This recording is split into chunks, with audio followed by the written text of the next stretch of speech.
हरे राम राम राम हरे हरे, हरे कृष्ण कृष्ण कृष्ण हरे हरे.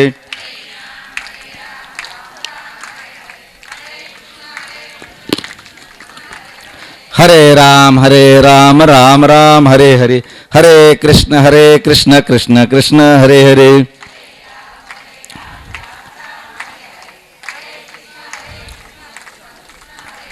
हरे राम राम राम हरे हरे, हरे कृष्ण कृष्ण कृष्ण हरे हरे.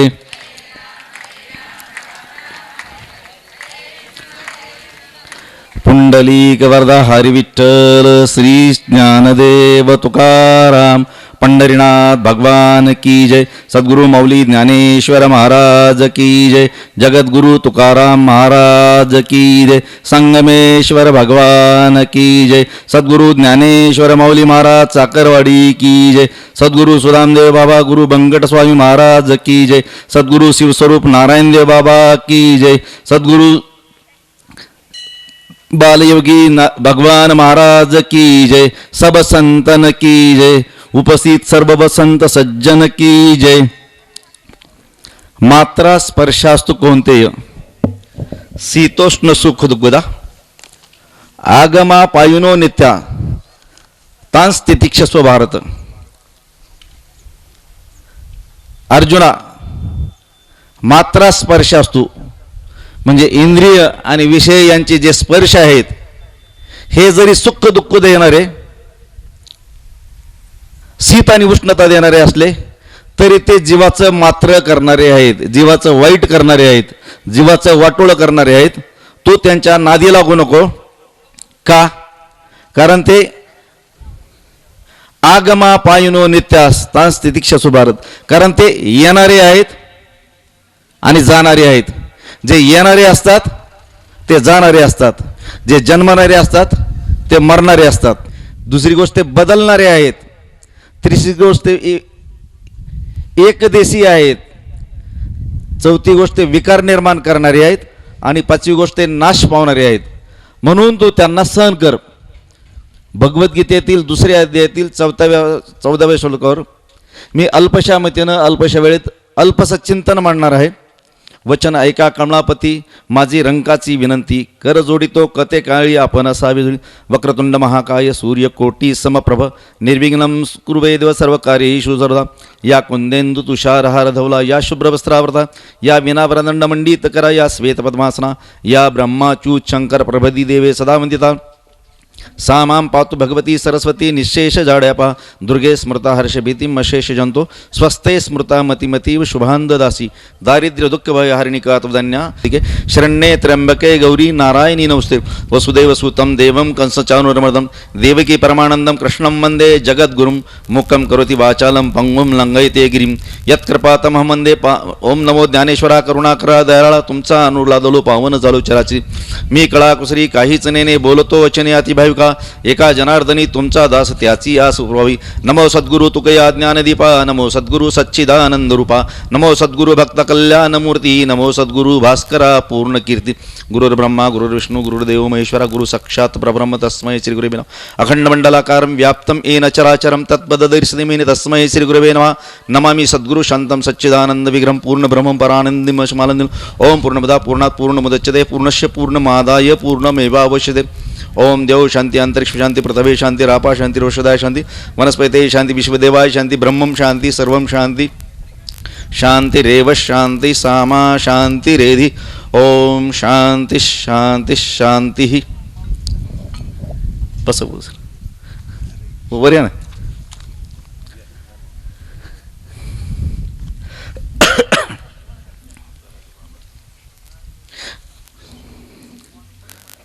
शिवोपासक बालयोगी भगवान महाराज यांच्यावर प्रेम करणारे,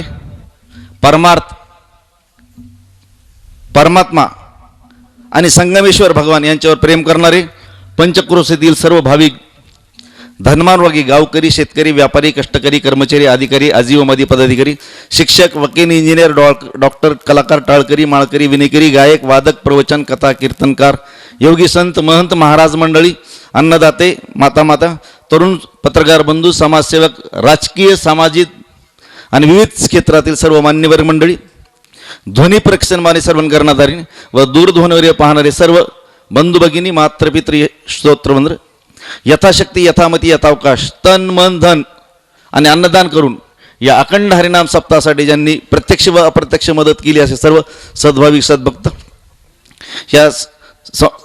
या संस्थांचे सर्व सेवाभावी संयोजक, आयोजक, नियोजक आणि मंडळी व गावकरी मंडळी व भजनी मंडळी, समस्त या सर्वांच्या चरणी मी साष्टांग दंडवत करतो. अशांतीतून शांतीमध्ये व जीवनामध्ये सुख, समाधान, शांती प्रस्थापित करण्यासाठी परमार्थाची अत्यंतिक गरज आहे. परमार्थाने अत्यंतिक दुःखाची निवृत्ती होऊन परम आनंदाची प्राप्ती होत असते. परमार्थ करणं हा प्रत्येक जीवाचा अधिकार आहे, परंतु प्रत्येकजण परमार्थ करत नाही, ही आजची दुर्दशा आहे. अशांतीची शांती फक्त संतच करू शकतात. संतांची संगत हाच मोक्ष आहे आणि दुर्जनाची संगती हाच नरक आहे. सुखासाठी प्रयत्न करणारा जीवनामध्ये कधीच सुखी होत नाही, पण सुखासाठी प्रयत्न करणारा कधीच दुःखी होत नाही. आपण पुढच्या पोळ सर पुढे या इकडं, तुम्ही आला म्हणजे मला आठवल काहीतरी. सुखासाठी प्रयत्न करणारा कधीच सुखी झालेला दिसत नाही, पण जो आनंदाने प्रयत्न करतो तो जीवनामध्ये कधीही दुःखी होत नाही.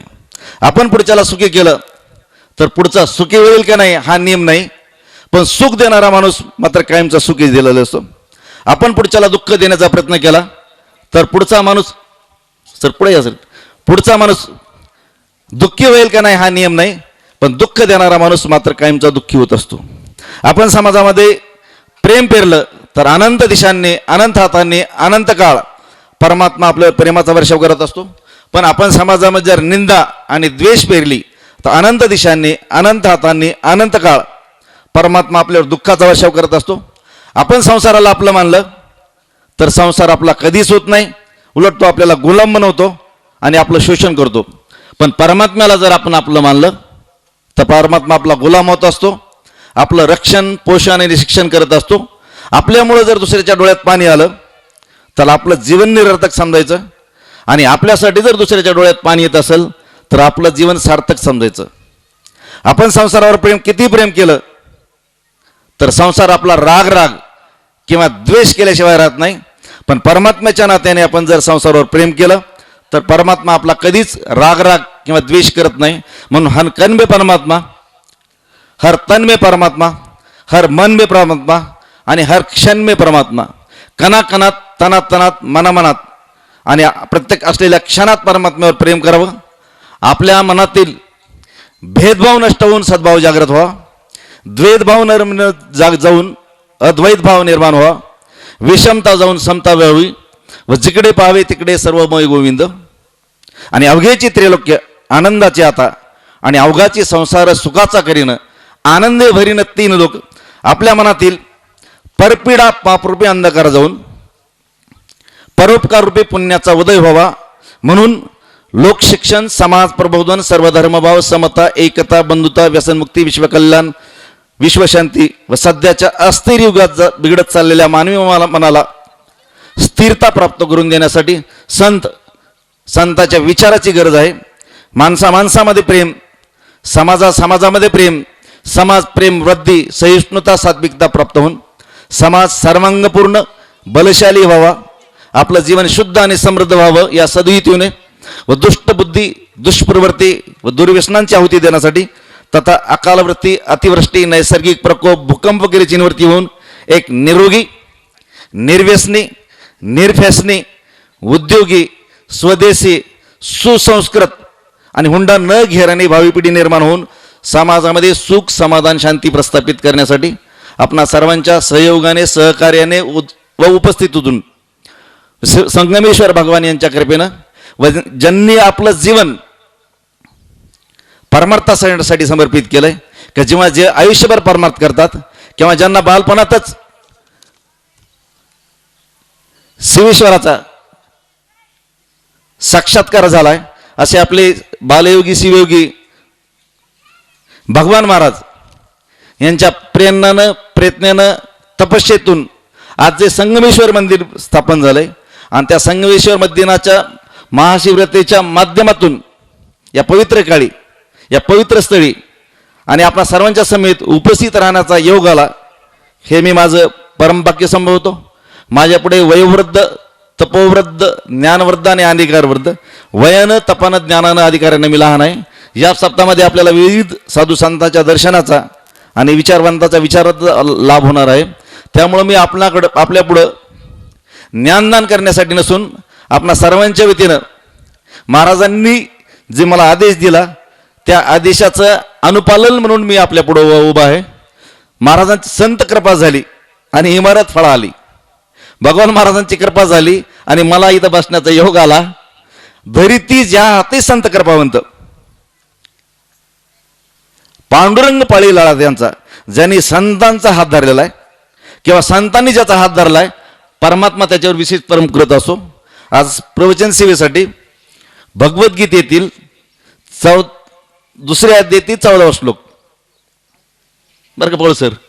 मात्रा स्पर्शास्तु कोणतेय शीतोष्ण सुख दुःखदा आगमा पायनो नित्यास तांस तितिक्षसो भारत. हा भगवद्गीतेतला दुसऱ्या अध्यायातला 14वा श्लोक आहे. मी म्हणतो त्याच्याबरोबर तुम्ही 3 वेळेस म्हणायचं. मात्रा स्पर्शास्तु कोणतेय मात्रा स्पर्शास्तु कोणतेय मला सगळे म्हणा ना.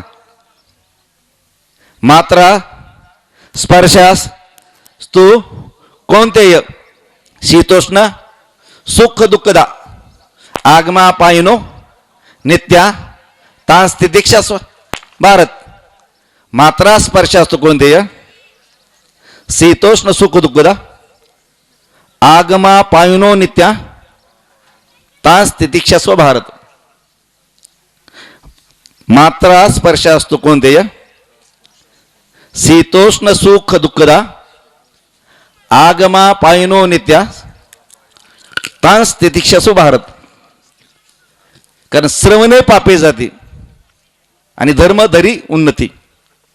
ये गीतेची अक्षरे जितकी का कर्णद्वारे रिगती तेतुली होय पुरे अश्वमेध यज्ञकी. कानाच्या महाद्वारी बरं बोल सर गीता गजर जेत करी तेत सृष्टीची आदिवरी जायची पापे. ज्ञानेश्वर माऊली सांगतात हे गीतेचे जे अक्षर आहेत याचा गजर जर कानात झाला तर सृष्टीच्या आरंभापासून आतापर्यंत आपण जे काही कुटाने करत आहोत त्याला पाप म्हणतात. ते सगळे पाप नुसतं सर्वांनी नष्ट जातात. आज भगवद्गीतेसाठी दुसऱ्या अध्यायातील 14वा श्लोक आहे की मात्रा स्पर्शास्तु कोणतेय म्हणजे जे स्पर्श कोणते इंद्रियाचे आणि विषयाचे जे सुख आणि दुःख देणारे आहेत थंडी आणि उष्णता निर्माण केले आहेत तर श्रीकृष्ण म्हणतात ते मात्र करणारे आहेत. कसे आहेत बरं का सर बोल सर ते जीवाचं मात्र वाटोळ करणारे आहेत. का वाटोळ करणारे आहेत कारण आगमा पायनो नित्यास तांस तितिक्षसो भारत. कारण ते येणारे आहेत म्हणजे ते कसे आहेत जाणारे आहेत. बघा आता 5 गोष्टी लक्षात ठेवा. ते वाटोळ करणारे काय आहेत कारण जे येणारे असतात ते जाणारे असतात. 2 म्हणजे जन्मणारे असतात ते मरणारे असतात. म्हणजे जन्मतात आणि मरतात. बरं एका दिवसात मरतात का रोज रोज क्षणाक्षणाला मरतात म्हणजे ते बदलत असतात. आणि जे बदलणारे असतात ना ते धोकेबाज असतात. आपण राजकारण बघतो ना बदलतात. बदलणारे असतात ते धोकेबाज असतात. तिसरी गोष्ट ते धोकेबाज आहेत. चौथी गोष्ट कसे ते विकार निर्माण करणारे आहेत. बरं का पोळ सर विषयाची कामना केली की त्याला काम निर्माण होतो काम आणि त्या कामाची पूर्ती झाली की लोभ निर्माण होतो आणि त्याच्यामध्ये जर कोणी अडथळा निर्माण केला ना अपूर्ती झाली की काय लोभ होतो क्रोध. विषयाची इच्छा केल्यामुळं काम निर्माण झाला कामाची पूर्ती झाल्यामुळं लोभ निर्माण झाला आणि कामाची अपूर्ती झाल्यामुळे काय झाला? क्रोध निर्माण झाला. मग ते काम, क्रोध, लोभ, विकार निर्माण करणारे आहेत. किती झाल्या? चार चार गोष्टी झाल्या. पाचवी गोष्ट, ते संकुचित आहेत. मग येतात आणि जातात, म्हणजे ते एका ठिकाणून दुसऱ्या ठिकाणी जातात, म्हणजे ते व्यापक नाहीत, ते संकुचित आहेत. आणि सहावी गोष्ट, ते नासके आहेत. ते स्वतः नासणारे आहेत आणि आपल्याला नासून जाणारे आहेत. म्हणून भगवान श्रीकृष्ण म्हणतात, हे विषयाचे जे मात्रा स्पर्शी आहेत त्याच्यातून नादी लागू नको, त्यांना तू सहन कर. जसं आपण एस टीमध्ये चाललो, आपल्याला रस्त्याने खिडकीतून झाडं दिसतात, वाळलेले म्हणजे फुलं दिसतात, पानं दिसतात, काटे दिसतात, आपण ते साक्षी भावाने बघायचे, त्यांना स्पर्श करायचं. तसं जीवनामध्ये जे काही आपलं सुख दुःख येत आहे त्याला साक्षी भावाने, त्यांना सहन करायचं. आता ते वाटोळं करणार काय आहेत बरं का पळ सर, तुम्ही पुढे या इकडं थोडं. काय काय मी काय प्रवचनकार वगैरे नाही, तुमचं बघूनच मला आठवतंय. तर तुम्हाला एक गोष्ट सांगतो. पळू सर आम्ही बीडला होतो, सकाळी पहाटे 5 वाजता त्यांची माझी भेट कशी झाली. सकाळी आम्ही योग प्राणाला जायचो. सकाळी 5 वाजता एक 10 ते 20 लाख लोक जमा झाले आणि गर्दी झाली त्या सर्कस ग्राउंडकडं. सर्कस ग्राउंडकडे गर्दी झाली. तर पळू सर म्हणलं कुठं चालले? ते म्हणले तिकडं चाललो, ते जय गुरुदेव येणार आहेत म्हणले. म्हणलं काही बॅनर नाही, काही कल्पना नाही, काही अनाउन्समेंट नाही, काही माहीत नव्हतं म्हणलं. काल पहाटेच एकदम म्हणजे मुसळधार पाऊस पडल्यासारखे माणसं कुठं झालेत. तर ते म्हणजे जय गुरुदेव झालेत. तर त्यांनी एक लॉजिक सांगितलं होतं की पूर्वी ब्रह्मांडामध्ये शून्य होतं, शून्य. पूर्वी काहीच नव्हतं, फक्त परमात्मा शून्य होतं, शून्य. मग परमात्म्याच्या मनात इच्छा झाली की आपण हे ब्रह्मांड निर्माण करू आणि जग निर्माण करू, हे पंचमहाभूत निर्माण करू. आकाश, तेज, वायू, पृथ्वी हे सगळे निर्माण केले आणि 84 लाख वेणी निर्माण केल्या बरं का बोलू सर. देवानी काय केलं? देवानीच सगळे रूप घेतले आणि 84 लाख वेणी झाले, तरी देवाचं समाधान झालं नाही. मग देवानी काय केलं? त्याच्यासारखं दुसरं रूप तयार केलं मनुष्याचं. जसा देव तसाच ते माणसं. मग ते स्वर्गातून काय करायचे? पृथ्वीवर यायचे आणि खेळायचे. म्हणजे वेगळे वेगळे, ते कोणी गोपिक व्हायचं, कोणी गोपाळ व्हायचं आणि खेळ खेळायचे. आणि खेळ संपला की ते परत स्वर्गात जायचे. पण कालांतराने जीव खेळाचे जे साधन आहेत त्याला आपलं समजू लागला. जसं आपण विटी दांडू खेळतो, विटोंदुडू खेळल्यानंतर विटी आणि दांडू ते कचऱ्यात पडतो. पण खेळाचे जे विषय असतात त्याच्यासाठी हे जीव काय करायला? मी आणि माझं म्हणायला लागले आणि विषयात गुरपटायला लागले. आणि विषयात गुरपटल्यामुळं काम, क्रोध, लोभ याचे शिकारी बनले आणि मग ते खालीच राहायला लागले, मग ते वर्ग जायनात. मग देवाच्या लक्षात आलं, मी 84 लाख वेणी केली, मनुष्य वेणी केली, पण कुणीच वर यायना, स्वर्गात यायला तयार व्हायना, सगळे खालीच थांबायचं. जसं तुकाराम महाराज नव्हते म्हणले, विमान आलंय चल, बायकोला म्हणले चल, ती म्हणली मला नको, मला खाली इकडं माझे विषय आहेत. तसे सगळे जीव विषयात गुरपटायला लागले, ईश्वरकडे जायला कुणीच तयार व्हायना. मग देवानी काय केलं? 3 मार्ग तयार केले. एक वैदिक प्रस्थांतरे मार्ग, दुसरा दार्शनिक प्रस्थांतरे मार्ग आणि तिसरा स्मार्ट सिटी नाही का, स्मार्ट प्रस्थांतरे मार्ग. हा पहिला जो मार्ग आहे जीवाचा उद्धार करण्यासाठी तो वैदिक. त्याच्यामध्ये असतं वेद आणि वेदाचा अधिकार फक्त ब्राह्मण लोकाला आहे. आपण जर जन्माने ब्राह्मण असेल तरच त्या मार्गाने जाऊ शकतो. मग ब्राह्मण लोक त्या मार्गाने ईश्वराकडे चालले, पण इतर क्षुद्र, वैश्य, क्षेत्र यांचं जाण्याचा रस्ता संपला. मग दुसरा एक मार्ग निर्माण झाला, दार्शनिक प्रस्थांतरे मार्ग. याच्यामध्ये असतात सूत्र, वेदामध्ये असतात मंत्र, याच्यामध्ये असतात सूत्र. तर सूत्र, एका सूत्राचे विविध अर्थ निघतात. त्यासाठी माणूस बुद्धिमान लागतो. तर सगळेच बुद्धिमान नसतात. मग जे बुद्धिमान असतात तेच द्वार देवाकडे चालले, पण जे बुद्धू असतात ते खालीच राहिलेले. त्याच्यानंतर एक तिसरा मार्ग निर्माण झाला बरं का पळू सर, स्मार्ट प्रस्थांतरे मार्ग. तर याच्यामध्ये असते गीता. मग गीता ही सगळ्या, कोणताही जात, देश, वेश, वय, वर्ण, आश्रम, लिंग, जात, धर्म, भाषा, समुदाय, संप्रदाय सकळासी येते अधिकार, कलियुगी उद्धार हरीच्या नावे. मग गीता एक असं शास्त्र निर्माण केलं की त्या गीतेच्या माध्यमातून देवाकडे जातील. मग आपल्या शरीराचा श्वास गीता, मनाचा ध्यास गीता आणि आत्म्याचा विश्वास गीता व्हायला पाहिजे. तर गीतेकडे जाण्यासाठी 8 मार्ग आहेत. बरं का पोळ सर, अष्टांग योग नाही का, अष्टांग योग. तर आपल्या शरीरात किती किती अंग आहेत? 8 अंग आहेत. तर पहिल्या अंगाने वाचायची गीता, डोळ्यांनी वाचायची गीता, किती झालं? 1. कानाने ऐकायची गीता, किती झाले? तोंडाने बोलायची गीता, खायची गीता, प्यायची गीता, हाताने करायची गीता, मनाने समजून घ्यायची गीता आणि बुद्धीने समजून सांगायची गीता. किती गोष्टी झाल्या? ऐकायची गीता, बोलायची गीता, वाचायची गीता, खायची गीता, प्यायची गीता, करायची गीता, समजून घ्यायची गीता आणि समजून सांगायची गीता. हा अष्टांग योग गीतेकडे जाण्याचा मार्ग आहे. आता याच्या उलट समजून घ्या. वाईट बघायचं नाही, वाईट ऐकायचं नाही, वाईट बोलायचं नाही, वाईट खायचं नाही. लक्षात आलं? हा मुद्दा महत्वाचा आहे. आपण वाईट खातो आणि वाईट बनतो. वाईट खायचं नाही, वाईट प्यायचं नाही. किती झाल्या? 5 गोष्टी. वाईट करायचं नाही, कुणाचं वाटोळं करायचं नाही. 6वी गोष्ट, मनाने कुणाला वाईट समजायचं नाही. आणि 8वी गोष्ट, बुद्धीने कुणाला वाईट समजून सांगायचं नाही. तर ह्या अष्टांग योग, तर आपल्या जीवनाचा आधार गीता. आपल्या जीवनाचा आधार ज्यांनी गीता बनवला ते महान झाले, ते संत झाले. जेवढे जेवढे काही महान पुरुष झालेत ते सगळे गीतेचा आधार घेऊन झालेत. जेवढे जेवढे धर्म निर्माण झालेत ते सगळे गीतेचा आधार घेऊनच निर्माण झालेले आहेत.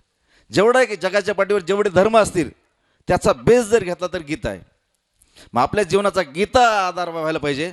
म्हणून गीता मी 10-15 मिनिटात अगोदर समजून सांगतो. माणूस आहे, आपण नाही का, टाइम प्लेस पर्सन आहे. त्या समय, आहे त्या स्थळी, आहे त्या सानिध्यात, आहे त्या शरीरात आणि आहे त्या परिस्थितीत सुखी राहण्याची देवाने व्यवस्था केलेली आहे. पण आहे त्या समय, आहे त्या सानिध्यात, आहे त्या शरीरात, आहे त्या सानिध्यात, आहे त्या स्थळी आणि त्या आहे त्या समय माणूस सुखी का? त्याला अनुभूती दुःखाची. कारण त्याच्या जीवनाचा आधार त्याने गीता बनवलेला नाही. जर जीवनाचा आपण जर आधार गीता बनवला तर गीता आपल्याला जर कळली तर गीतेचे 18 अध्याय आहेत. मी एकदा योग प्रणामला गेलतो बरं का पोळ सर, शिंदे सर आम्ही योग प्रणामला गेलतो. तिथं 18 मुली आल्या. शिंदे सर म्हणले आता इथं कुणीच आला नाही म्हणले. मी बी तसं काही, मी काही एवढं शिक्षक नाही, पण आपल्याला जेवढं जमतं तेवढं. ते म्हणले 18च मुलीत. म्हणलं बस झाला ना, आपल्या गीतेचे 18 अध्याय आहेत म्हणलं, आपण आज गीतेवरच करू म्हणलं. मग त्या 18 मुलीला बोलवलं आम्ही. तर पहिले मुलीचं नाव ठेवलं अर्जुन विषाद योगो नाम. त्यांना 18 अध्यायाचे 18 नाव दिले. मग त्यांना म्हणलं तुम्ही फक्त तुमचं नाव लक्षात ठेवायचं. काय करायचं? समजा जिला सांगितलं अर्जुन विषाद योगो नाम, तिने तेवढंच नाव लक्षात ठेवायचं. दुसऱ्याला सांगितलं त्याने तेवढं जास्त नाही लक्षात ठेवायचं. मग त्यांना विचारलं ह्याच्या अध्यायाचे अर्थ माहिती आहेत का? ते म्हणजे नाही माहिती. मग त्यांना म्हणलं मी तुम्हाला अर्थ समजून सांगतो की आपल्याला आहे त्या शरीरात, आहे त्या समयी, आहे त्या शरीरात, आहे त्या परिस्थितीत सुखी जर व्हायचं असेल तर आपला बेस गीता पाहिजे. आणि गीतेचा पहिला अध्याय अर्जुन विषाद योगो नाम. आपण प्रयत्न करतो सुखासाठी, पण आपल्याला अनुभूती कशाची? बरं, एक दुःख कमी करायचं म्हणलं तर ते कमी होतंय का? दुसरं दुःख वाढतंय. मग प्रत्येक जीव हा दुःखी आणि तो सुखासाठी प्रयत्न करतोय. मग पहिल्या अध्यायाचं नाव आहे की अर्जुन विषाद योगो नाम. कारण अर्जुनाच्या जीवनात विषाद म्हणजे दुःख आलं आणि त्याच्यामुळे गीतेचा निर्माण झाला. अर्जुनाच्या जीवनात जर दुःख आलं नसतं तर गीता निर्माण झाली असती का? तसं आपल्या जीवनाचे विषाद निर्माण येत आहेत, आपण गीता निर्माण करायची. तर ज्यावेळेस माणूस मी काय करू आणि मी काय नाही करायला पाहिजे अशा द्विधा मनस्थितीत ज्यावेळेस फसतो त्यावेळेस त्याला हे बी करत नाही आणि ते बी करत नाही, तो कर्तव्यच्युत होतो. आणि कर्तव्यच्युत झालेल्या माणसाला कर्तव्य तत्पर जर करायचं असेल तर गीता. गीतेमध्ये धर्मक्षेत्रे कुरुक्षेत्रे. आपल्या कर्माला जर धर्माचा साथ असेल, धर्माची जोड असेल, ज्याच्या पाठीमागे धर्म आणि देव असतो त्याचाच विजय होत असतो. ज्याच्या पाठीमागे धर्म अधर्म असतो आणि देव नसतो त्याचा विजय होत नसतो. धृतराष्ट्रचे 100 पुत्र युद्धामध्ये मारले गेले, पण पांडवाच्या बाजूनं धर्म आणि देव असल्यामुळं 5ही पांडवातला एक जण बी मेलेला नाही. 100 कौरवातला एक बी वाचला नाही आणि 5व्या पांडवातला एक बी मेला नाही. तर आपल्याला जर अमर व्हायचं असेल तर आपलं कर्म हे धर्माला अनुसरून पाहिजे आणि गुरुचा आपल्या पाठीमागे आशीर्वाद पाहिजे. आता ज्यांनी संगत दुर्जन खळाची संगती उपयोगाची नाही बरं का, खळाची संगती उपयोगाची नाही आणि आपण आपाय त्याच्या संगे. ज्यांनी दुर्योधनाची संगत केली भली ते देवापेक्षा श्रेष्ठ होते, देव त्यांची पूजा करायचे, पण देवांना त्यांना मारावं लागलं. भीष्माचार्य, कृपाचार्य असे मोठमोठे जे देवापेक्षा देव ज्यांचं वंदन करायचे, देव ज्यांची पूजा करायचे, देव ज्यांचा नमस्कार करायचे, अशा देवांना ज्यांनी दुर्जनाची साथ केली त्यांना मारावं लागलं. मग आपण सज्जन जरी असलो पण आपण दुर्जनाच्या परीक्षेत जर असेल तर आपला नायनाट देवाला करावंच लागणार आहे. आणि दुर्जन जरी असला पण सज्जनाच्या पक्षात असला तर त्याचा उद्धार होत असतो. पहिला अध्याय. दुसऱ्या अध्यायाचं नाव आहे की सांख्ययोग नाम. याचा अर्थ असा आहे की शरीर मरणार आहे आणि आत्मा अमर आहे. बरं का बोल सर, शरीर नाशवान आहे आणि आत्मा अविनाशी. शरीर नश्वर आहे आणि आत्मा ईश्वर आहे. म्हणजे ईश्वर कुठं दूर आहे का आतमध्ये? ईश्वर आतमध्ये आणि नश्वर शरीर आहे. तर शरीर आपलं हे रूप आहे आणि ईश्वर आपलं स्वरूप आहे. शरीर आपलं रूप आहे आणि ईश्वर आपलं, पण रूपाच्या नादी लोक आपण ईश्वराला विसरलो. तर दुसऱ्या अध्यायाचा अर्थ असा आहे की रूपाचा वापर करून जर स्वरूपाची प्राप्ती केली तर तो मानवी जीवनातला विजय आहे. पण स्वरूपाचा वापर करून जर रूपाची प्राप्ती केली तर तो जीवनातला पराजय आहे. आणि पराजय झाला, एकदा फेल झालं की त्याला परीक्षा द्यावं लागतात. कुठपर्यंत परीक्षा द्यावं लागतात? पास होईपर्यंत. मग तो 1000 वेळेस फेल झाला तर 1000 वेळेस परीक्षा द्यावं लागतात. मग 84 लाख योनीमध्ये एक योनी कोटी कोटी वेळा जन्म. एक वेळी किती वेळेस जन्म आहे? कोटी कोटी. कारण 84 लाख योनीमध्ये ईश्वर प्राप्तीचा हे नाही. ईश्वर प्राप्तीचा अधिकार 84 लाख योनीमध्ये नाही. 84 लाख योनीनंतर परत मनुष्य जन्मी, परत मनुष्य जन्मात परीक्षा. ईश्वराचा वापर करून नश्वराची प्राप्ती करणं हा जीवनातला पराजय आहे. स्वरूपाचा वापर करून रूपाची सत्ता संतती संपत्तीची प्राप्ती करणे हा जीवनातला पराजय आहे. पण सत्ता संतती संपत्तीचा वापर जर आपण ईश्वर प्राप्तीसाठी केला तर हा जीवनातला विजय आहे. तिसऱ्या अध्यायाचं नाव आहे कर्मसन्यासी कर्मयोग नाम. याचा अर्थ असा आहे की माणूस मेल्यानंतर त्याला खांदेकरी किती लागतात? हां, काही ठिकाणी 3 असतात का, 5 असतात का, 4. तसं आपलं कर्म जर ईश्वराकडे न्यायचं असेल, देवाकडे न्यायचं असेल, त्याला चांद खांदेकरी जोडावं लागतात. पहिलं खांदेकरी निस्वार्थ भावना, परोपकारी वृत्ती, तत्परता आणि आनंद. किती खांदेकरी? एक खांदेकरी कमी असला तर ते मड देवाकडे जात नाही. जर आपलं कर्म ईश्वराकडे न्यायचं असेल, बरं का बोल सर, निस्वार्थ भावना, परोपकारी वृत्ती, तत्परता आणि आनंद हे जर असेल तर कर्मयोग हे आपलं कर्म मार्ग जो आहे तो कर्मयोग होतो. चौथ्या अध्यायाचं नाव आहे ज्ञान कर्म संन्यास योगो नाम. कारण महाराजांनी सांगितलं 5 वाजता हरिपाठ आहे, 5 वाजेपर्यंत संपायला पाहिजे. तर चौथ्या अध्यायाचं ज्ञान कर्म संन्यास योगो नाम याचा अर्थ असा आहे की मनामध्ये त्याग आणि कर्मामध्ये संन्यास.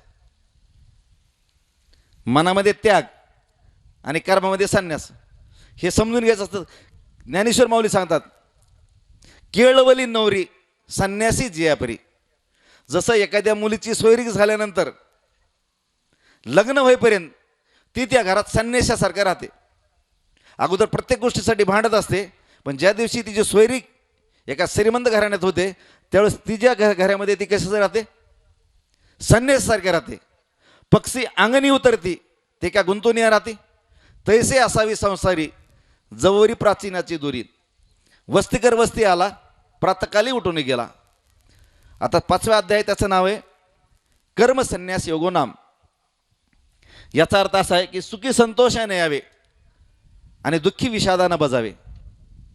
सुखाने सुखी आणि दुःखाने दुःखी होणारा माणूस जीवनामध्ये प्रगती करू शकत नाही.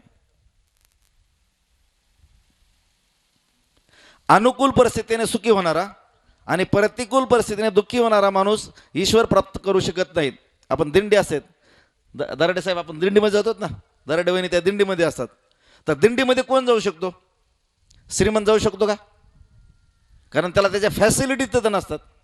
जो गरीब असतो, कुणाचा पाय मोडला आहे, कुणाला आजार झाला आहे, कुणाची डिलिव्हरी झाली, कुणाचा माणूसच मेला आहे, ज्याच्या जीवनात दुःख आहे तो बी जाऊ शकत नाही.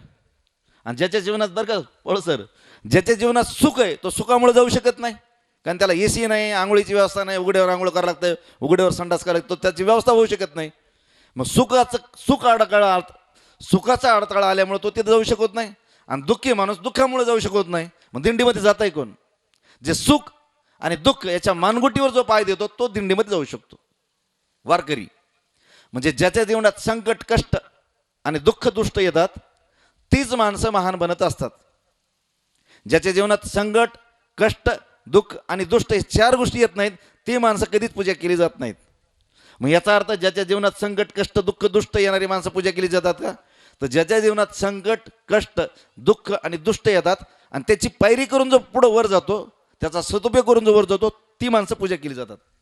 त्याच्यामुळे आपल्या जीवनात मी एक जणाला म्हणलं माळ घालीत जा, ते म्हणला मी घातलं की मला संकट येतात म्हणला. काय म्हणला? आणि संकट आले की मी काढतो, पुन्हा संकट जातात म्हणला.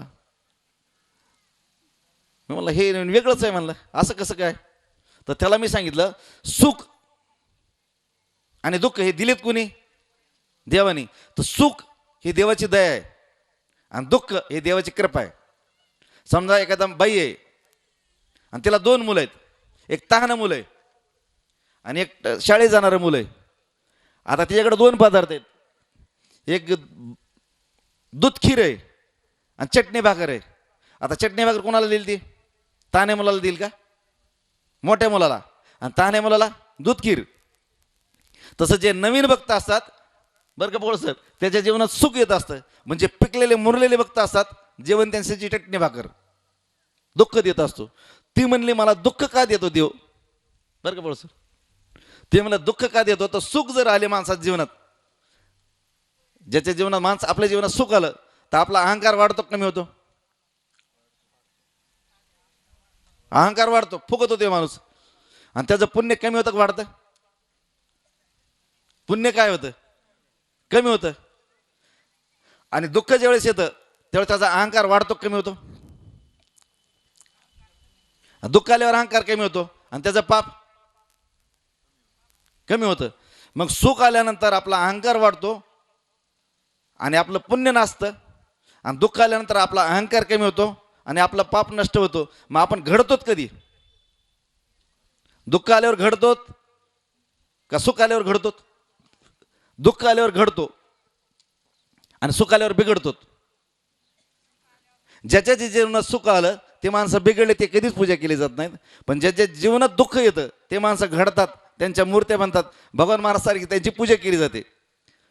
मग ज्यावेळेस आपल्या जीवनात संकट, कष्ट, दुःख, दुष्ट येतात त्यावेळेस समजायचं की देव आपली मूर्ती करायला आणि आपल्याला घडवायला आहे. मग माळ काढायची नाही. ती म्हणले बरोबर आहे, आता नाही काढणार म्हणजे. 6व्या अध्यायाचं नाव आहे आत्मसंयम योगोनाम. आत्म म्हणजे आपल्या आत्म्याचा संयोग होणं. जोपर्यंत आपल्या अंतकरणातले भेदभाव, निंदाभाव नष्ट होत नाहीत तोपर्यंत पळसर आपलं अंतकरण निर्मळ होत नाही. आणि अंतकरण निर्मळ झाल्याशिवाय आपली देवाची भेट होत नाही.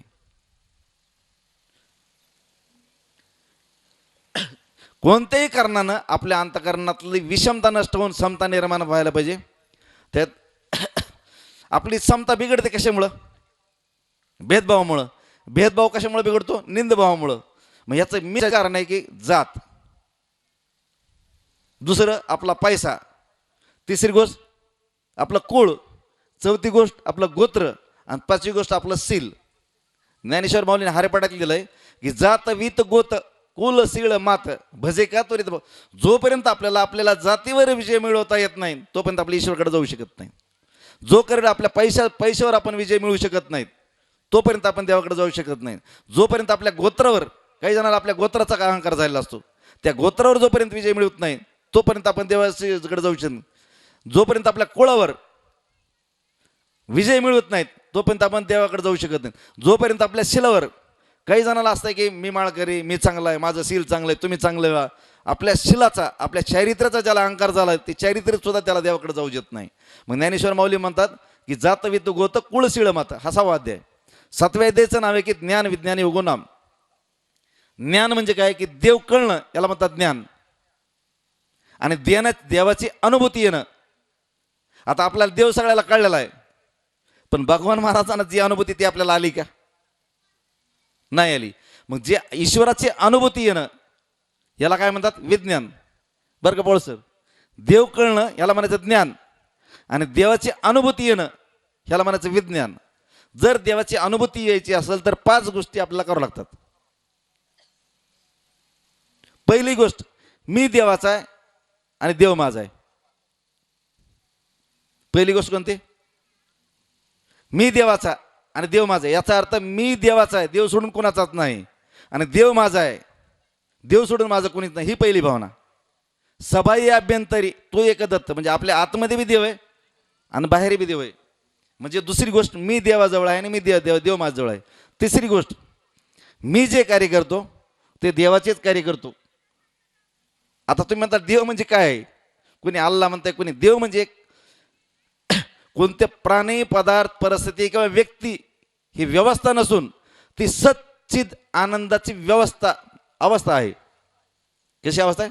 सच्चिद आनंदाची अवस्था आहे, आणि ती सर्वाच्या अंतर्यामी, कणाकणात, तनात मनामनात आणि प्रत्येक काळामध्ये ती स्थित आहे.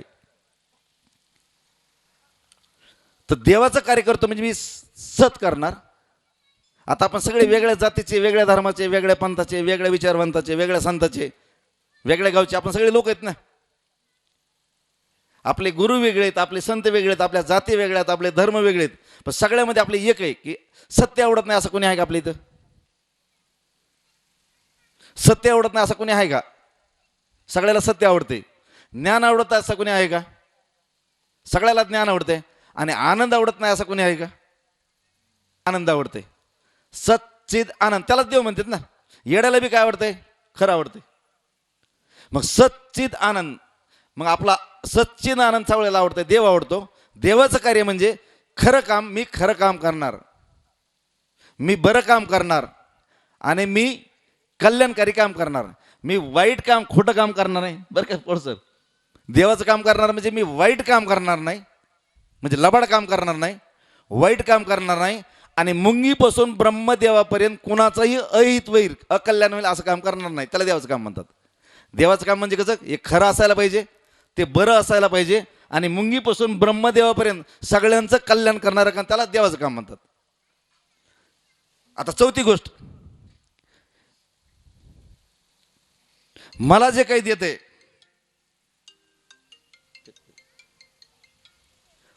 मला जे काही सत्कर्माचं मला फळ भेटतंय ते देवच देतो. देव सोडून मला कोणी देत नाही. मग कुणाच्या दुसऱ्याच्या ध्वनीत व्हायची गरज नाही. आणि 5वी गोष्ट, मी जे काही सत्कर्मात खर्च करतो ते देवाचेच देवाला देतो, त्याचा माझा काही संबंध नाही. देवाची अनुभूती यायची असेल तर 5 गोष्टी कोणत्या? देव माझा, मी देवाचा, मी देवाजवळ आहे, आणि मी देवाचंच कार्य करणार, देवाचं सोडून कोणाचंच कार्य करणार नाही, लबाड करणार नाही, वाईट करणार नाही, अकल्याण करणार नाही. 4थी गोष्ट, मला जे फळ देतं ते देवच देतो. आणि 5वी गोष्ट, मी जे सत्कार्य करतो देवाला देतो, त्याचा माझा कसलाही संबंध नाही. आता 8वा अध्याय, त्याचं नाव आहे अक्षर ब्रह्म योगोनाम. त्याचा अर्थ असा आहे, मरणी जया जे आठवे तो त्याची गती ते पावे, मुरणी सदा स्मरावे मातेची त्वा, किंवा अंतकालेच मामेव स्मरण मुक्त्वा कलेवरम य पर्याती समदभावम याती नास्ती. पोळसरने एक उदाहरण सांगितलं होतं. एक PSI होता म्हणले, आणि तो PSIला ते पेन्शन भेटली, पेन्शन 20-30 लाख रुपये, पण त्याला म्हशीचा नाद लय होता. तो काय करत, त्याने म्हशी घेतल्या, त्याने 8 लाख रुपयाच्या 10 लाख रुपयाच्या म्हशी घेतल्या. अशा म्हशी घेतल्या, त्याला गोटा, त्याचं ते धार काढायच्या मशीन, त्याची दूध डेअरी, आणि कुठं बी गेला म्हशीवर बोलायचं. ज्याप्रमाणे ती म्हैस दूध किती देते, दूध कुठं टाकता, डेअरी किती, काय, सगळं 24 घंटे म्हशीवर बोलायचं. कुठं बी गेला म्हशीशिवाय त्याचा विषयच नसायचा. मग कालांतराने तो माणूस मेला, आणि मेल्यानंतर एक वगरू जन्मलं त्या म्हशीला. आणि ते वगरू काय करायचं, ते 7ला जर त्या एखाद्या हॉटेलमध्ये बसलं ना, त्या हॉटेलमध्ये जायचं. 8ला जिथं पानपट्टीवर गेला ते वगरू पानपट्टीवर जायचं. 9ला कुठं त्या क्लबमध्ये बसत, त्या क्लबच्या तिथं जायचं. जिथं जिथं ते दिवसभर ठेप आहे तिथं ते फिरायचं. सगळे माणसं म्हणले, राव ते PSI साहेब मेले पण वगारा झाले. आता त्याच्या जीवनाची सद्गती झाली का अधोगती झाली? कारण जनावर झाल्यानंतर त्याच्या पाठीमागे 6 लागतात, धरा, मारा, झोडा, कापा, शिजवा, खा. जनावर असलं की त्याला 6 संकट आले, त्याला धरीत असतात, मारीत असतात, झोडीत असतात, कापीत असतात, शिजवत असतात आणि खात असतात. याच्या पुढं जनावराचा काही वापर नाही. मग जर आपण जर जनावर जर झालो तर आपली सद्गती काय अधोगती? मग मरताना आपण जर ईश्वराचं स्मरण केलं तर आपण ईश्वर होतो आणि नश्वराचं स्मरण केल्यावर नश्वर होतो. मग मरताना आपण काय म्हणायला पाहिजे? राम राम म्हणायला पाहिजे. आता तुम्ही आम्ही सर्वांनी मरताना किती लोक दर आठवड्याला महिन्याला मरताना बघतो.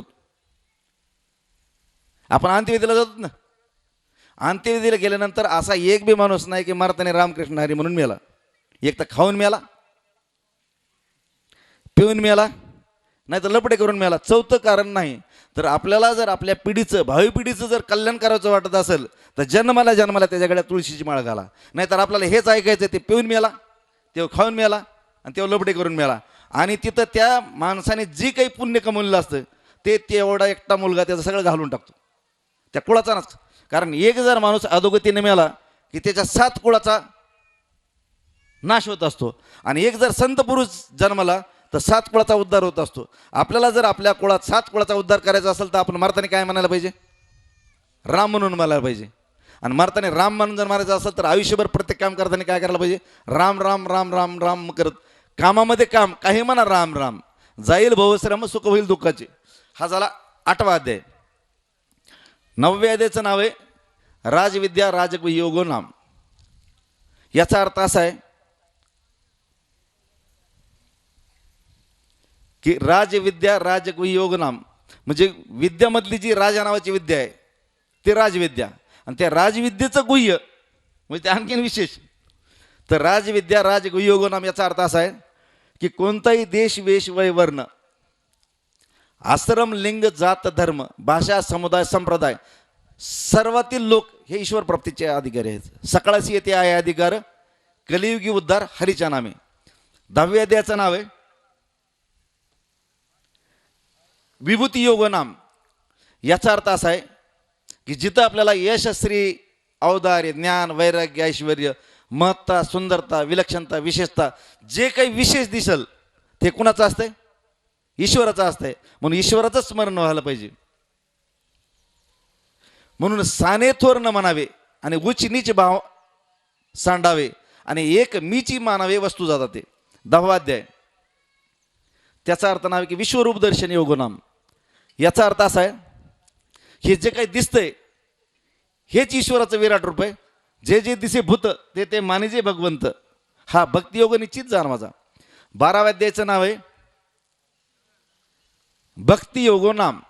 तर जे भक्त काया वाचा मन इंद्रिय सहित देवाला समर्पित होतात तेच देवाला आवडतात. आता बघा देवाला मानणारे किती तिथं? नरेंद्र मोदी म्हणतात 130 कोटी जनता. 130 कोटी जनतेमध्ये देवाला मानणारे किती? सगळेच मानतात. देवाला देवाला नाही म्हणले सुखाला तर मानतात का नाही? सुखन देव एकच आहे. तर देवाला मानणारे 130 कोटी जनता आहे. पण देवाचं मानणारे किती आहेत? देवाला मानणारे सगळे आहेत पण देवाचं मानणारे किती आहेत? माळ घालणारे किती आहेत? 130 कोटी आहेत का? मग देवाला मानणारे देवाला आवडतात का देवाचं मानणारे देवाला आवडतात? हा देवाला मानणारे. जे भोगासाठी भक्ती करतात जे देवाला आवडत नाहीत, ते भक्तीसाठी भोग करतात ते देवाला आवडतात. म्हणजे जगण्यासाठी खाणारे माणसं नाहीत आवडत. म्हणजे खाण्यासाठी जगणारे देवाला आवडत नाहीत, जगण्यासाठी खाणारे देवाला आवडतात. 13व्या अध्यायाचं नाव आहे क्षेत्र क्षेत्र भाग योग नाम. तर देवाने जे क्षेत्र म्हणलंय ते धर्मक्षेत्रे कुरुक्षेत्रे नाही का? धर्मक्षेत्रे कुरुक्षेत्रे. तर देवानं जे क्षेत्र म्हणलं ते त्या कुरुक्षेत्र नाही हरियाणामधलं, त्याने ह्या क्षेत्राला क्षेत्र म्हणलंय. इदम शरीरम कोणते क्षेत्र मित्यभेद येते. याला क्षेत्र म्हणतात देव. बरं का ती बघ, ह्या शरीराला काय म्हणतात? क्षेत्र. आणि या क्षेत्राला जो जाणतो त्याला म्हणतात क्षेत्रज्ञ. आणि या दोघांमध्ये जो भेद आहे याला म्हणतात ज्ञान. तर याला क्षेत्र का म्हणतात? ह्याला जमीन यासाठी म्हणतात कारण ह्याच्यात पीक पिकवलं जातं. कोणतं पीक पिकवलं जातं? सत्व रज आणि तम. सत्वाचं पीक, रजाचं पीक आणि तमाचं पीक पिकवलं जातं. मग सत्वाचं पीक आलं की सुख भेटतं, रजाचं पीक आलं की दुःख भेटतं आणि तमाचं पीक आलं की अज्ञान भेटतं. म्हणजे जसं काही दारू पिऊन मुतारीत पडतात ना माणसं, त्यांना सुखाचं बी घेणं देणं नाही आणि दुःखाचं बी घेणं, त्याला म्हणतात अज्ञान. त्याला काहीच नाही अज्ञान. तर हे सत्व रज तम या तीनचं सुख भेटतं. एक उदाहरण सांगतो की मन असते, मन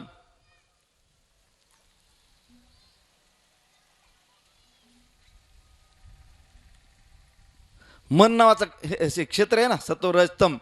मन नावाचा गडी असतो आणि बुद्धी नावाची पोरगी असते. ही बुद्धी ज्यावेळेस त्या मन नावाच्या, हा हे आपलं शरीर आहे बरं का, विसरलं होतं थोडं, शरीर आहे. मग क्षेत्र, आपण सगळे क्षेत्र काय करतात, दर्डे साहेबासारखे बटईने काढून घेतात, बीडला राहून इथं शेती करून घेतात. तर तो मालक काय करतो, बटईने देतो. मग बटई करायची कोणी, प्राण म्हणतो मी करतो. माझे 4 भाऊ आहेत, प्राण अपान व्यान उदान समान, आम्ही 4 जण तुझी शेती बटईने करतो म्हणले. मग आत्मा काय करतो, त्यांना ते जीव बटईने देऊन टाकतो. मग इथून वरची शेती, इथून वर असतो प्राण, खाली असतो अपान, सगळीकडं व्यान समान असे, आणि इथून वर असतो वर उदान. हे का, उदान, प्राण, अपान आणि सगळीकडं समान, आणि सांध्यामध्ये असतो तो व्यान. असे 5 भाऊ 5 ठिकाणी शेती करतात. मग त्याच्यामध्ये सत्व रज तमाचं पीक काढतात. मग त्या प्राणाला बी ती शेती होत नाही, मग ते गडी लावतात, मन नावाचा गडी लावतात. मग मन नावाचा गडी काय करतो, शेती करतो. पण त्या जीवाची बुद्धी नावाची पोरगी असते. ही बुद्धी नावाची पोरगी काय करते, वयात येते आणि गड्याच्या नादी लागते. गडी जसं म्हणेल तसं ती विषयात गुरफा लागते. आणि मग त्यात जीवाच्या लक्षात येतं, हिचं आता लग्न करावं लागेल, नाही तर हे बिघडत चालली बरं का सर. मग गुरु येतात, गुरु त्या बुद्धीचं लग्न आत्मेशी लावतात. कोणाशी लावतात, आणि मग मंत्र काय देतात, नवऱ्याचं नाव सांगतात, रामकृष्ण हरी म्हण, ओम नमः शिवाय, म्हणजे हा तुझा नवरा. ज्यावेळेस बुद्धीचं लग्न परमात्म्याशी आत्म्याशी होतं, त्यावेळेस त्याच्या जीवनात सुख समाधान शांती येते. आणि जोपर्यंत त्याचं गुरुशी लग्न होत नाही, परमात्म्याशी लग्न लावून देत नाही गुरु, तोपर्यंत त्याचं व्यभिचारी भक्ती. मग ज्याच्या जीवनात गुरु नाही त्याची भक्ती कशी, व्यभिचारी भक्ती. आणि ज्याच्या जीवनात गुरु आला त्याची भक्ती कशी, अव्यभिचारी भक्ती. आणि देवाला अव्यभिचारी भक्ती, अति व्यभिचारी भक्ती आवडत नाही. 4व्या अध्यायाचं नाव आहे की गुणत्रय विभाग योगो नाम. याचा अर्थ असा आहे की तुम्ही आम्ही सगळे जीव बंद आहेत, बंदिस्त. तर 3 गुणांनी बांध आहेत, एक सत्व, रज आणि तम. तर तम गुणाच्या 3 गाठीत, बरं का बोल सर, तम गुणाच्या 3 गाठी, रजगुणाच्या 2 गाठी, आणि नाही रजगुणाची 1 गाठ आणि सत्वगुणाच्या 2 गाठी. आता ह्याचं समजून सांगायचं असलं तर असं समजा, पोलीस आपल्याला पकडायला आले, आणि पकडायला आले तर ते म्हणले तुम्हाला ह्या हातकडे आणल्यात आणि तुम्हाला आता पकडून न्यायचं पोलीस स्टेशनला. की आपलं कसं असतंय, हातकडे घालू नको गावात, पैसे घे काहीतरी, पण हातकडे घालू नको. मग ते जो पोलीस म्हणला नाही नाही, एक सोन्याची हातकडी, एक चांदीची हातकडी आणि एक लोखंडाची, कोणती हातकडी तुम्हाला घालायची, आपण कोणती घाला म्हणणार. हां, आता जनावराला जर म्हणलं तुला बांधायचं इथं, सोन्याच्या हातकडीने बांधू का चांदीच्या हातकडीने बांधू का लोखंडाच्या, जो जनावर काय म्हणेल, कशाने बी बांधलं तरी बांधलेलंच आहे ना, शेवटी ती फरफडीत ओढीतच नेणार आहेत गावातून, इज्जत तर सारखीच जाणार आहे.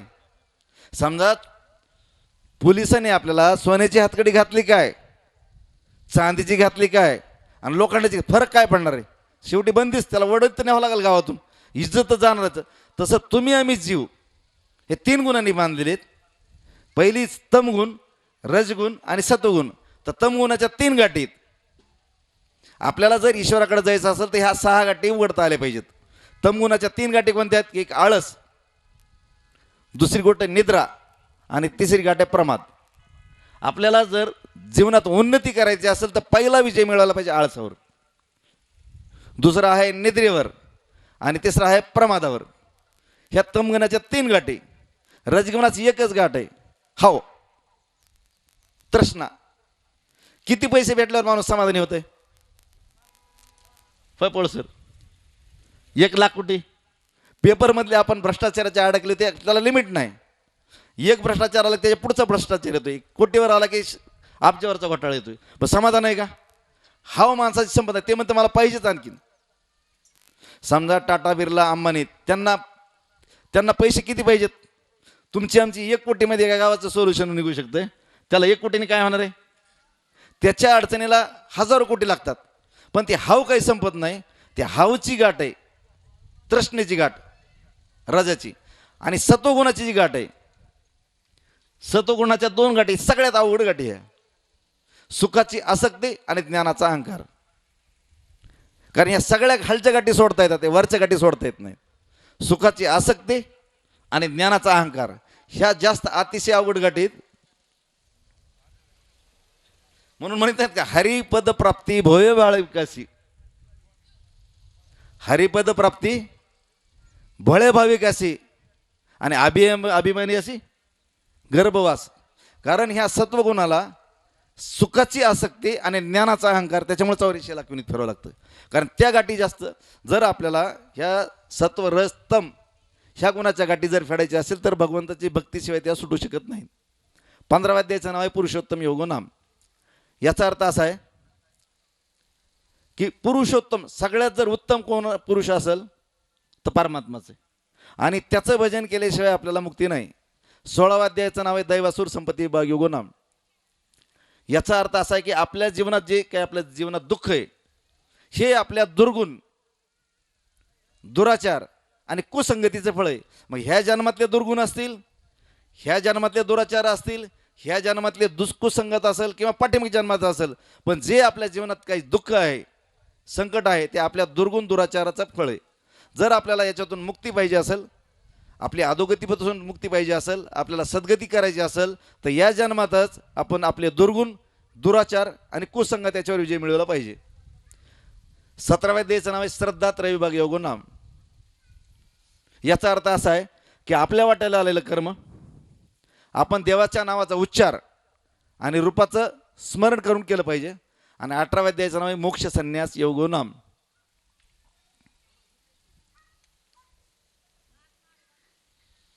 याचा अर्थ असा आहे की जगात जे काही ज्ञान आहे, बरं का पळसर, जगात जे काही ज्ञान आहे ते सगळं ज्ञान वेदात आहे. वेदातलं सगळं ज्ञान उपनिषदात आहे. उपनिषदातलं सगळं ज्ञान गीतेत आहे. आणि गीतेतलं सगळं ज्ञान ज्ञानेश्वरीत आहे. ज्ञानेश्वरीतलं सगळं ज्ञान हरिपाठात आहे. आणि हरिपाठाचा अर्थ काय? हरिमुखे म्हणा, हरिमुखे म्हणा म्हणजे भगवत शरणागती आणि मुखाने हरिस्मरण करणं हा भगवद्गीतेचा आधार आहे. जे भक्त अनन्य भावानं भगवत शरणागती करतात, देव त्याला सगळ्या पापापासून मुक्त करून आपल्या स्वरूपात विलीन करतो. हरिपद प्रेम दान कर आपणो कर लीजिए.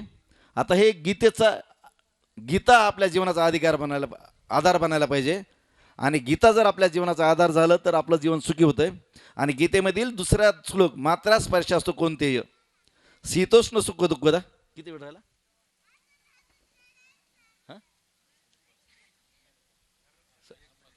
संपलं. मात्रा स्पर्श असतो कोणतेही शीतोष्ण सुख दुःखदा. जीवाचं जे आपलं मात्र होतंय. आता एक उदाहरण सांगतो, 2 उदाहरण सांगून संपू. ही बासरी असते, बासरी. ती बासरी सारखी कृष्णाच्या जवळ असते. कुठं बी गेलं कृष्ण ते, जसं तंबाखूवाले माणसं झोपीतून उठल्या उठल्या असं हात घालतात, इकडं पुढे घालतात आणि इकडे घेऊन लगेच चोळून डोळे उघडतात. जसं ते तंबाखू खाणारे माणूस तंबाखूची पुढील चुन्याची डबी कधीच सोडित नाहीत, तसं कृष्ण ते बासरी. त्या गोपिका म्हणल्या, आम्ही काय गोपिका म्हणजे काय साध्या आहेत का? हजारो हजारो वर्ष तपस्वी ऋषीत त्या, आणि गोपिका म्हणून तिथं राहिल्यात, गोपाळ म्हणून राहिलोत, आणि तेव्हा आम्हाला जवळ घेत नाही, आणि या बासरीला सारखं जवळच घेतो. त्या बासरीचा द्वेष करायला लागला. कुठं बी गेलं तर बासरीचा द्वेष करायचा. मग एकदा अशीच बासरी एकटी सापडली त्या गोपिकांना. मग त्या गोपिकांनी विचारलं, काय काय म्हणलं, टवळे तू लयच वळवळ करायला, मी सारखं देवाजवळ असते म्हणले, आम्हाला जाऊच देत नाही म्हणले तू. ते म्हणले मी काय केलंय? काय केलंय म्हणजे? तू सारखं देव तुला सोडून राहत नाही म्हणले. आम्ही एवढी देवाची भजन करतो, काकडा म्हणतो, तरी देव आम्हाला जवळ घे ना, आणि देव त्याला सोडित ना. असं का? असं अन्याय कशामुळं? ती म्हणली तू काय केलं ती सांग म्हणायची. ती म्हणली मी काहीच केलं नाही म्हणली. मग तुला काय येतं? ती म्हणली मला काहीच येत नाही. ती काय म्हणली? मला काहीच येत नाही आणि मी काही करीत बी नाही आणि मला काही केलं बी नाही. मग जे देव ज्यावेळेस म्हणतो ना मला काही येत नाही आणि मी काही करीत नाही, त्यावेळेस देव जवळ घेत असतो. ते म्हणले असं काही बी सांगायले का म्हणली? काहीतरी केलंच असेल. देवाने तुला कसं काय घेतलं? तुझी सगळी स्टोरी सांग म्हणली. ते म्हणले मी अगोदर जंगलात होते, बांबूच्या वनात. तिथून पहिल्यांदा मी मुळापासून वेगळी झाली, पुन्हा शेंडेपासून वेगळी झाली. किती गोष्टी झाल्या? पहिली गोष्ट मी काही केलं नाही, मला काही येत नाही, मुळापासून वेगळे झाले, शेंड्यापासून वेगळे झाले. 4 गोष्टी सांगितल्या. ते म्हणले आणखीन पुढं काय केलं? ते म्हणले मी आतून मोकळी झाली, पोकळ झाली ती बासरी. किती गोष्टी झाल्या? 5. ते म्हणले आणखीन काय केलं? ते म्हणले मला छिद्र केले 6. आणि मग देवाने मला जवळ घेतलं. मग तिनं काय केलं? मी काही केलं नाही, मला काही येत नाही, मी पासून वेगळे झाले, मी आणि माझ्यापासून वेगळे झाले. आपण मी आणि माझ्यात अडकलो, त्यामुळे देव आपल्याला जवळ घेत नाही. पुन्हा आतून मोकळे झाले. आपण आतून मोकळे आहेत का? आपल्या आतमध्ये कपट आहे? आपण आतून मोकळे आहेत का कपटीत? हा, तर आता भक्ताचे 4 प्रकार आहेत बरं का. भक्ताचे 4 प्रकार, की ज्यांना मूर्तीतच देव दिसतो, पण मूर्ती सोडून दुसरीकडे देव दिसत नाही बरं का. मग ते घरात मटण आणतात, दारू आणतात, त्यांना वाटतं हे मूर्तीतच देव आहे, आणि ते दरवाजाला बंद करून टाकतात मूर्तीचं, आणि घरी मटण शिजवतात. त्यांना काय माहिती देव कुठं आहे? मूर्तीत आहे. हा पहिला भक्त. नंतर दुसरा भक्त असा आहे की त्याला देव सज्जनामध्ये देव दिसायला लागतो. चांगल्या माणसात देव दिसायला लागतो, पण वाईट माणसात त्याला देव दिसत नाही. दुसरा भक्त कसा आहे? त्याला सज्जनात देव दिसतो पण दुर्जनात दिसत नाही, हा दुसरा भक्त. तिसरा भक्त असा आहे की त्याला सज्जनामध्ये बी दिसतो, सगळीकडे देव दिसतो, तिसरा भक्त. आणि चौथा भक्त आहे त्याला देव सोडून काही दिसत नाही. आता भक्ताचे किती प्रकार झाले? पहिला भक्त मूर्तीत देव, दुसरा भक्त सज्जनामध्ये आई देव, वडिला देव, गुरु देव, चांगल्या माणसात देव, पण वाईटात देव दिसत नाही. तिसरा माणूस काय? त्याला सगळ्यातच देव दिसतो. आणि चौथा भक्त आहे ना, त्याला देव सोडून काही दिसत नाही. आता स्वप्नाचे प्रकार सांगतो. ह्या पहिल्या भक्ताला वाईट स्वप्न पडतात, दुसऱ्या भक्ताला थोडे वाईट स्वप्न कमी पडतात, तिसरा भक्त आहे ना त्याला कधी कधी वाईट स्वप्न पडतात, आणि ज्याला देव सोडून दिसत त्याला देव सोडून स्वप्नच पडत नाहीत, त्याला स्वप्नात बी देवच दिसतो. चौथा जो भक्त आहे ना त्याला स्वप्न सुद्धा देवाचेच पडतात, वाईट स्वप्न त्याला पडत नाही. त्याला स्वप्न कसे पडतात? हां, तर आपल्यापैकी असे कोणाला की वाईट स्वप्न पडत नाही असं कोणी आहे का? वाईट स्वप्न पडतात कारण आतून आपण निर्मळ नाहीत. आपल्याला वाईट स्वप्न बंद करायचे असेल तर आपण आतून स्वच्छता पाहिजे. ते बासरीसारखं आतून रिकाम व्हायला पाहिजेत. आपण आतून रिकामे नाहीत, वरून रिकामे आहेत पण आतून रिकामे नाहीत. पाचवी गोष्टीनं काय केलं? छिद्र निर्माण केले. ती म्हणली छिद्र ह्यासाठी निर्माण केले, समजा मी आतून रिकामे झाले, पण एखाद्याने म्हणलं हे तुम्ही केलं आणि तुमच्यामुळे झालं. लोकांनी जर दोन्हीकडून असं फुगून ते छिद्र बंद केले तर आतली हवा येऊन ती बासरी फुटल. माणसं फुगितात नाही, हे तुम्ही केलं बरं का आणि तुमच्यामुळेच झालं, तुम्ही नसते तर झालंच नसतं, असं फुगून फुगून ते बासरीला फुडून टाकतात. असं लोकांनी मला फुडू नये म्हणून मी 6 छिद्र केले. एक कामाचा विकार निर्माण झाला तर हवा जाण्यासाठी एक छिद्र केलं, क्रोधाचा विकार झाला तर एक छिद्र केलं, लोभाचा विकार झाला तर एक छिद्र केलं, मोहाचा झाला, मत्सराचा झाला, हे विकार जाण्यासाठी मी 6 छिद्र निर्माण केले. आणि मग मला देवाकडे घेतलं. मग देवाला विचारलं ही बासरी म्हणते ती बरोबर आहे का? बरं का पळ सर, कृष्णाला विचारलं ही बासरी असं सांगली. कृष्ण म्हणले 100% बरोबर आहे म्हणले, त्याच्यामुळे जवळ घेतलं. पण ते म्हणले तुम्ही तिला जवळ का घेतलं? तर कृष्णाने उत्तर काय सांगितलं बरं का? कृष्णाने म्हणलं की बासरी फक्त मी बोललं तर बोलते. काय केली ती? मी बोललं तर बोलते, नाही तर बोलत नाही, बडबड बडबड करीत नाही. म्हणजे देवाचंच बोलते आणि वाईट बोलत नाही म्हणली ती. मग जर ही देहरूपी जर वासरी जर आपल्याला देवाने जवळ घ्यावं असं वाटत असेल तर आपल्याला पहिली गोष्ट आहे, मला येत नाही, मी काही केलेलं नाही, मीचा त्याग, माझेपणाचा त्याग, अंतकरणातले विकार नष्ट करायचे आणि छिद्र पाडायचे की काम क्रोध याचे विकार राहणार नाहीत. आणि जे बोलायचं आहे ते देवाचंच बोलायचं, देव सोडून वाईट बोलायचं नाही. जर बासरीसारखं आपण आचरण केलं तर देव आपल्याला जवळ घेतो. आणि आता हे जे श्लोक आहे मात्रा स्पर्शास्त्र कोणते की विषय हे माणसाचं पतन करतात. तर एक श्लोकमध्ये सांगतो, कारण ह्या जे ज्ञानेश्वरी आहेत ना ह्याचं सांगायला एक दिवस लागेल. याच्यात एक श्लोक आहे, कुरंग मातंग पतंग बिना भ्रंगा हाता पंचबेरेव पंचा नर प्रमादी सुकुतम न हन्यते ये सेवते पंचबेरेव पंचा. याचा अर्थ असा आहे की कुरंग म्हणजे काय, हरण. कुरण म्हणजे काय, कुरंग म्हणजे हरण.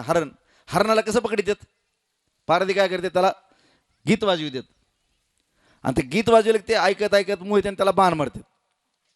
बाण मारल्यानंतर तर पडून खाली पडतं. ते खाली पडल्यानंतर पारधी त्याला पकडतो त्याला, आणि पारधी पकडतो तर ते पारध्याला काय म्हणतं ते हरण, बडा दिल में बडा लगाता है घाव जब तक सीने में जान है तब तक बिनू बजाव. ते म्हणतं माझा जीव तर चालला जाऊ दे म्हणते, पण ते वाजव म्हणते मला अगोदर. म्हणजे ते कशाने, शब्द नावाच्या एका विषयाने नाश केल्याचा. मातंग म्हणजे हत्ती. हत्तीला काय करतात, एक प्लॅस्टिकची हरणी तयार करतात कागदाची, आणि त्या हत्तीला हत्तीनेवर जास्त प्रेम असते आणि ती कागदाची हत्तीन एका खड्ड्यावर उभी करतात आणि ते हत्ती जसा झडप घातली की ते हत्ती खड्ड्यात पडतो आणि त्याला पकडतात. पतंग असते ना, पतंग नावाचे किडे, ते पतंग नावाचे किडे लाईटच्या ह्याच्यात जातात. पतंगा देपी आलिंगन ते त्याशी अचूक मरण तेवी विषयाचरण आत्मघाता. ते पतंग असते, ते पतंग काय करते, जात आहे, दुसरं पण थांब म्हणते, मी जातो म्हणते, मी खातो म्हणते दिव्याला. तो जातो त्याला खायला जातो, तो मरतो. दुसरा म्हणतो त्याला जमलत नाही, तिसरा म्हणतो त्याला जमलत नाही, चौथा म्हणतो असं जमत नाही. सगळे किडे मरून पडतात, पण ते किडे त्या रूप नावाच्या विषयाला सोडत नाहीत आणि जातात. आता मीना म्हणजे काय, मासा.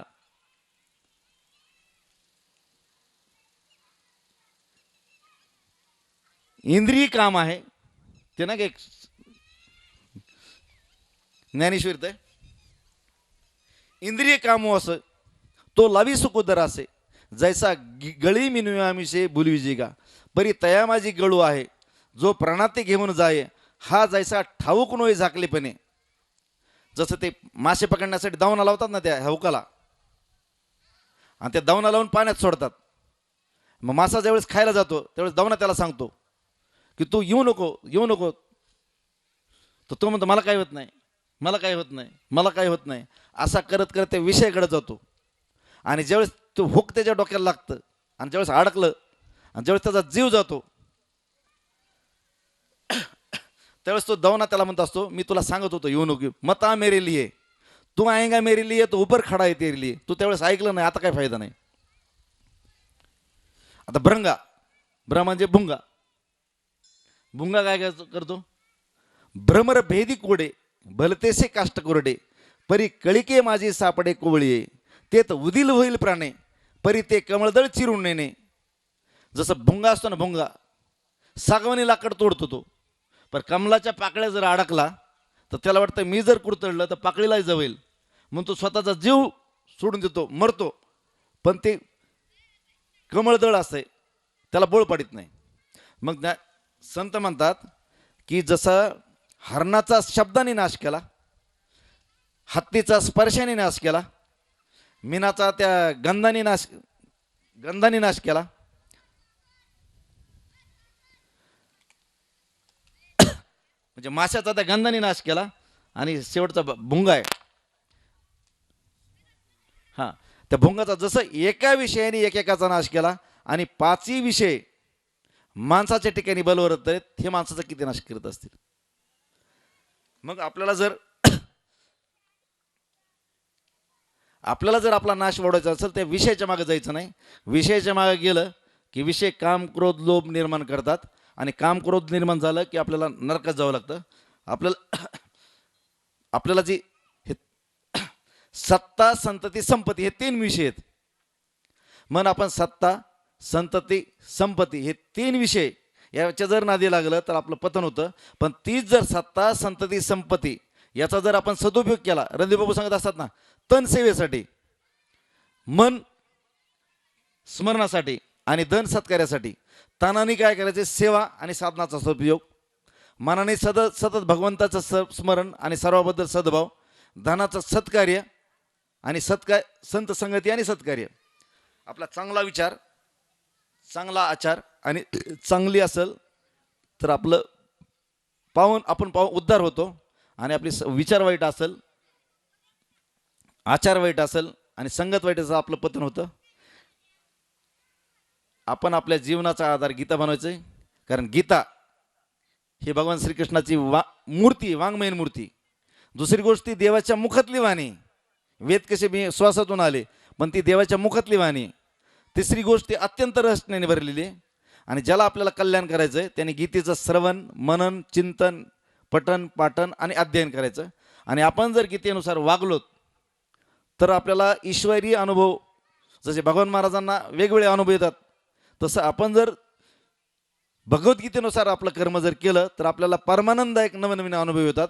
आपलं अंतःकरण निर्मळ होतं आणि भगवंत आपल्याला सर्व पापापासून मुक्त करून भगवंताच्या धामात घेऊन जातो. हरिपद प्रेम देकर अपनो कर लीजे. आपल्या भगवद्गीतेत आरतीमध्ये ना,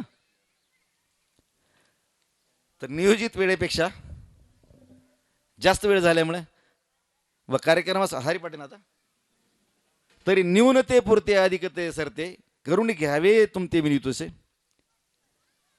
नियोजित वेळेपेक्षा जास्त वेळ गेल्यामुळे व हरिपाठाच व्यत्यय आल्यामुळं मी आपणा सर्वांची माफी मागतो. बरोबर असेल ते संताचं ग्रंथाचं, चूक असेल ते माझ्या वाणीचा दोष समजावा. माझ्याकडून कुणाच्या मन भावना दुखवल्या असतील तर उदारांतकरणाने आपण मला क्षमा करावी. आपण सर्वांनी यथाशक्ती यथामती यथावकाश तन मन धन आणि अन्नदान करून ह्या भगवान बाबाच्या अखंड हरिनाम सप्ताहासाठी जे सहकार्य केलं त्याबद्दल आपल्या सर्वांचे जरी नतमस्तक होतो, आपले आभार मानतो. आणि आपल्या हातून यापुढेही असंच भगवत कार्य व्हावं यासाठी संगमेश्वर भगवान यांना प्रार्थना करतो की यांना दीर्घायुष्य, बलबुद्धी, शक्ती द्यावी. आणि आज महाशिवरात्रीच्या पावन पर्वामध्ये संगमेश्वर भगवान यांच्या चरणी आपण एक मागणं मागू की माझ्या मनातील विकार, काम, क्रोध, लोभ, मोह, मद, मत्सर, राग, द्वेष, क्लेश, आशा, तृष्णा, वासना, भय, भेदभाव, निंदा, अकर्मण्यता, अविश्वास, आळस, अज्ञान आणि अहंकार नष्ट होऊन एक मी निरोगी, निर्व्यसनी, निर्व्यसनी, उद्योगी, स्वदेशी, सुसंस्कृत भावी जीवन जगून मी मद्यपान करणार नाही, मांसाहार करणार नाही, परस्त्री गमन करणार नाही, चोरी करणार नाही, सट्टा लॉटरी जुगार खेळणार नाही आणि खेळू देणार नाही अशी शपथ घेऊन आमच्याकडून संकटात पडलेले, नडलेले, दीन, दुबळे, दुःखी, दलित, पतित, अनाथ, अपंग, आई वडील, कुटुंब, गाव, समाज, धर्म, देश आणि विश्वात्मक परमात्मा यांची सेवा घडून आम्हा सर्वांची शारीरिक, मानसिक, भौतिक, कौटुंबिक, अधिभौतिक, अधिदैविक, आध्यात्मिक, सामाजिक व पारिवारिक प्रगती आणि कल्याण करून एक सुखी, समृद्ध, संस्कृत, शक्तिशाली, गौरवशाली, महान भारताची निर्मिती होऊन भारत जगातील महासत्ता, महाशक्ती आणि आध्यात्मिक विश्वगुरू बनून संपूर्ण विश्वामध्ये सुख, समाधान, शांती प्रस्थापित करण्यासाठी माझ्याकडून वैयक्तिक, कौटुंबिक, गाव, देश पातळीवर प्रयत्न होण्यासाठी ईश्वरांनी आपल्या सर्वांना बल, बुद्धी, शक्ती द्यावी अशी संगमेश्वर यांच्या चरणी विनंती करतो.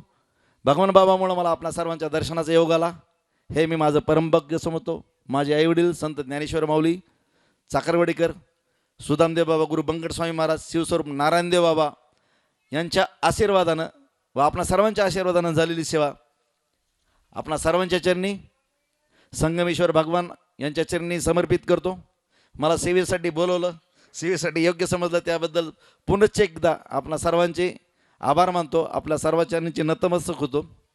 आपलं प्रेम आणि कृपा आशीर्वाद सर्वही माझ्या पाठीशी राहावं अशी ईश्वरचरणी प्रार्थना करून वाणीला पूर्ण विराम देतो. मस्तक हे पायावरी या वारकरी संतांच्या अकल्प आयुष्य व्हावे तया कुळा माझी सकळा हरीच्या दासा कल्पनेची बाधा न होऊन कवने काळी ही संत मंडळी सुखी असो.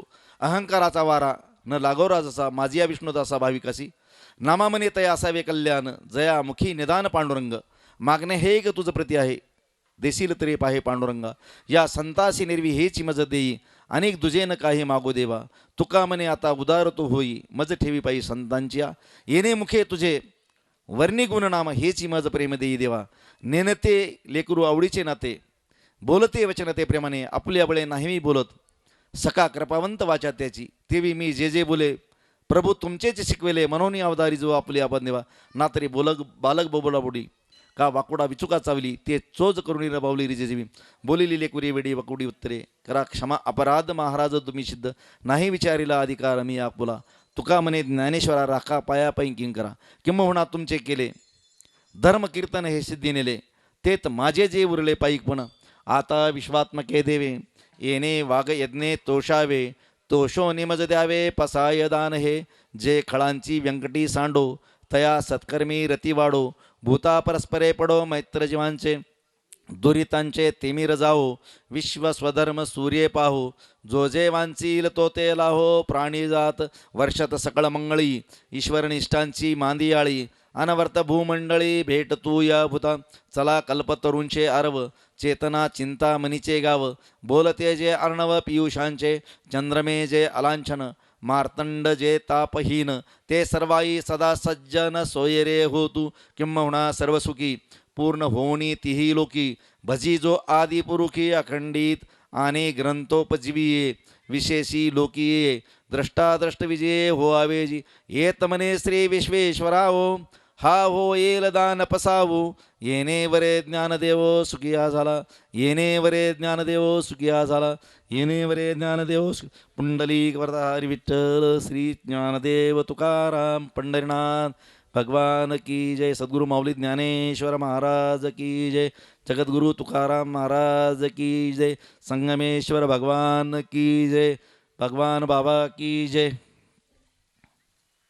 दुसरा दिवस हरिभक्तपरायण डॉक्टर राजेंद्रजी वीर सर यांनी अतिशय अमृततुल्य असं प्रवचन आणि मार्ग